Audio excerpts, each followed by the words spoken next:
ধরি মাছ না ছুঁই পানি কিংবা সাপও মরল লাঠিও ভাঙল না। টি-20 বিশ্বকাপ ইস্যুতে পাকিস্তানের অবস্থান যেন এই দুই প্রবাদের মতোই। পুরো বিশ্বকাপ বয়কটের গুঞ্জন ছড়িয়ে শেষ পর্যন্ত বিশ্বকাপ খেলতে যাবে পাকিস্তান। তবে মাছ ধরলেও পানি ছুঁল না পিসিবি, বয়কট করছে ভারত ম্যাচ।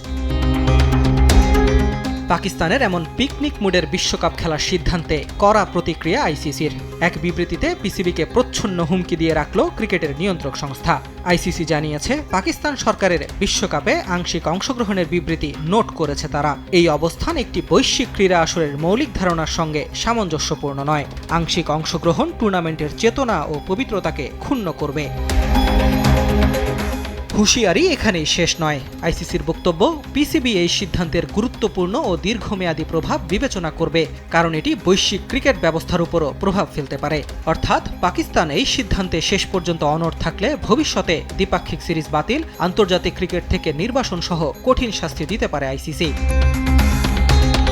আইসিসির এমন হুমকির পেছনে রয়েছে আর্থিক ক্ষতির বড় প্রভাব। বৈশ্বিক আসর মানেই ভারত পাকিস্তান ম্যাচ, সেখান থেকে বিজ্ঞাপন, সম্প্রচার সত্ত্ব, স্পন্সরশিপ, এক কথায় কারি কারি টাকার খেল। তাই আইসিসির মাথায় বাজ পড়ার মতোই অবস্থা। ক্রিকবাজের প্রতিবেদনে এসেছে, আসন্ন বিশ্বকাপে ভারত পাকিস্তান ম্যাচ না হলে ক্ষতির পরিমাণ ছাড়াবে প্রায় 260 কোটি টাকা।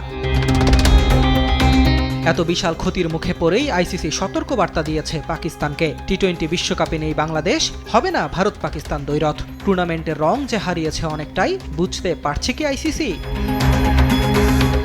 আহমেদ নাহিদ, স্পোর্টস ডেস্ক, দেশ টিভি।